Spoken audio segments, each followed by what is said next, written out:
In a landmark decision that will echo for years to come, the United States Supreme Court has blocked a key part of former President Trump's tariff strategy, fundamentally reshaping the landscape of global trade.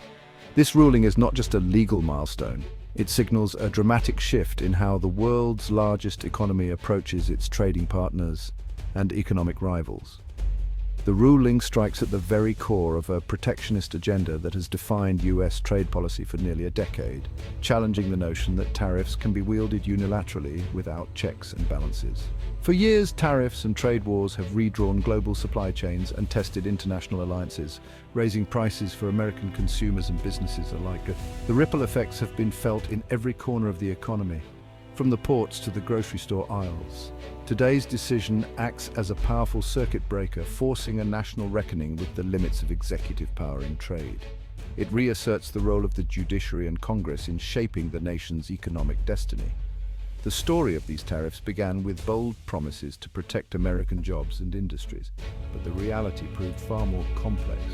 Farmers lost access to key markets, manufacturers faced higher costs for materials, and everyday consumers paid more at the checkout. This Supreme Court ruling is a direct response to the real-world consequences felt by people and businesses caught in the crossfire. It's a recognition that trade policy is not just about numbers and headlines, but about livelihoods and communities. Now, new questions emerge. What happens to the existing tariffs that have shaped so many industries and international relationships? How will the Biden administration respond to this dramatic legal and economic development?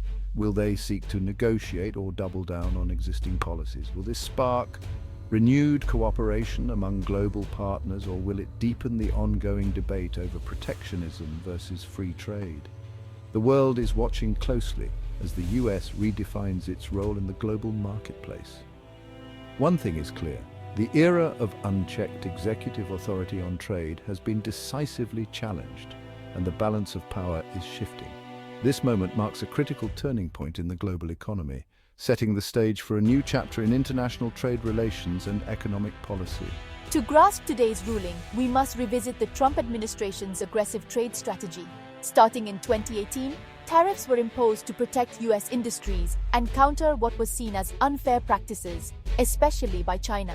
This marked a sharp break from decades of free trade policy, using Cold War-era laws to justify sweeping tariffs on steel and aluminum, even against close allies. The conflict escalated with tariffs targeting China, sparking a trade war and global market turmoil. American farmers lost access to key markets, manufacturers faced higher costs, and consumers paid the price.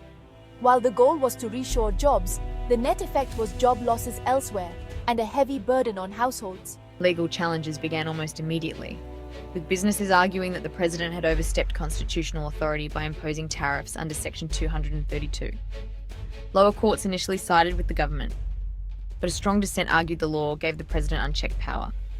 This dissent caught the Supreme Court's attention, raising the question: does the president have unlimited authority to impose tariffs in the name of national security? In late 2024, the Supreme Court agreed to hear the case, signalling a pivotal moment for the separation of powers. The justices grilled both sides, probing the definition of national security and the limits of executive authority. The case was no longer just about steel, it was about the constitutional boundaries of presidential power.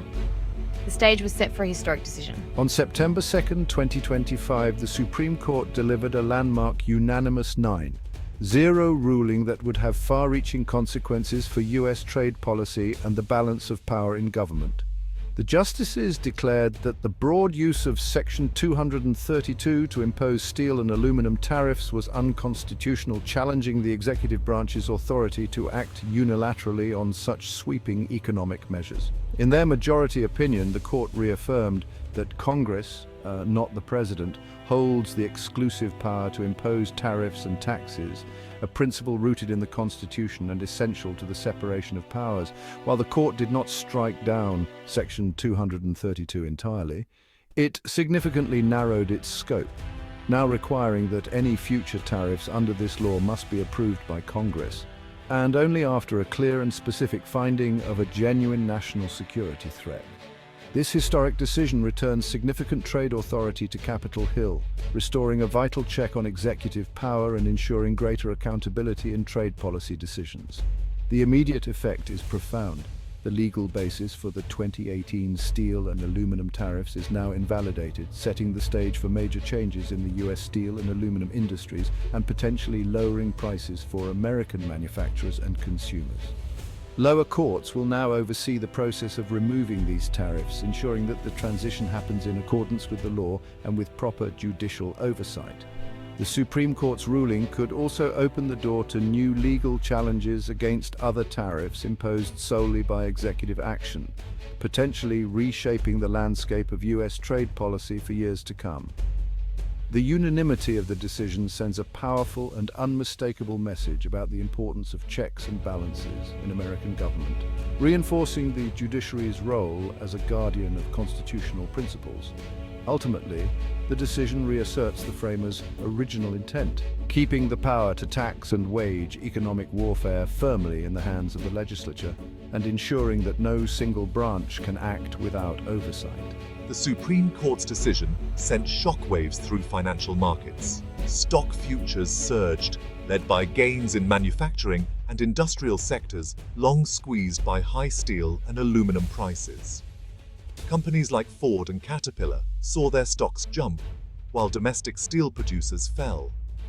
The price of US steel dropped, benefiting countless businesses. Globally, markets rallied, and currencies of US trading partners strengthened, reflecting hopes for de-escalated trade tensions. International investors welcomed the move away from unpredictable unilateral trade policy. Still, some economists warn that unwinding tariffs could disrupt supply chains again. The fate of tariffs on Chinese goods, imposed under different laws, remains uncertain. While markets celebrate, the broader US-China trade conflict is far from resolved. The ruling redrew political battle lines in Washington. For the Biden administration, it's both a challenge and an opportunity, removing a contentious Trump-era policy, but forcing closer collaboration with Congress.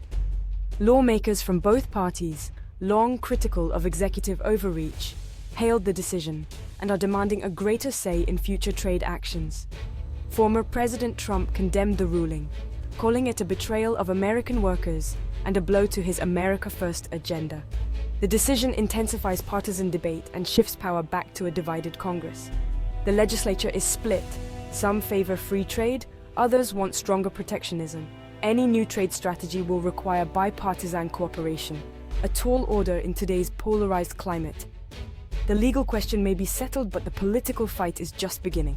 Trade experts widely agree that this Supreme Court ruling marks a significant check on presidential power when it comes to trade policy. For decades, presidents have had broad authority to impose tariffs and shape trade relationships, but this decision signals a shift toward more oversight and balance.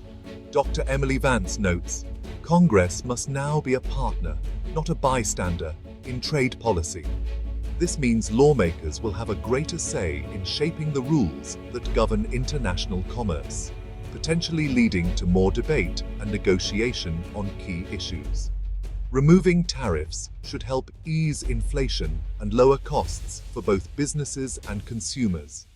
Everyday Americans could see cheaper prices on imported goods, while companies may benefit from reduced expenses on materials and components.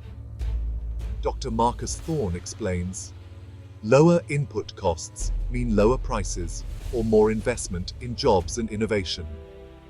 With fewer barriers, businesses might have more resources to expand, hire, and develop new products. But protectionist sentiment hasn't vanished. Concerns about China and the future of American manufacturing remain strong and bipartisan. Many lawmakers still worry about the impact of global competition on domestic industries and jobs. Simon Lester points out, the Supreme Court removed one tool, but the political pressures behind tariffs are still there. The underlying debates about economic security and fair trade practices continue to shape policy discussions. The debate now shifts to Congress and other legal authorities, who will need to navigate these complex issues and respond to public concerns. The future may see more plurilateral agreements, deals among groups of allies, rather than unilateral moves by the US. This approach could strengthen alliances and create more stable trading relationships.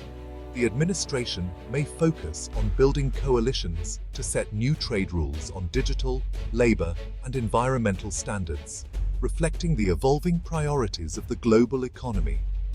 This could create a new paradigm for global trade, less reliant on the old WTO framework and more adaptable to the challenges of the 21st century. The Supreme Court's decision charts a new course for U.S. trade policy. The Biden administration and Congress must now remove the tariffs and craft a forward-looking strategy. The era of go-it-alone tariffs is over. Collaborative trade strategy must begin. This is a national inflection point, forcing tough questions about balancing domestic protection and global engagement. Businesses need predictability, allies need reliability, and Americans deserve a transparent, effective trade policy. The responsibility now shifts from the courtroom to Congress and the negotiating table. The future of global trade hangs in the balance, and public engagement is crucial. The journey is far from over. What happens next will shape our economic future for decades.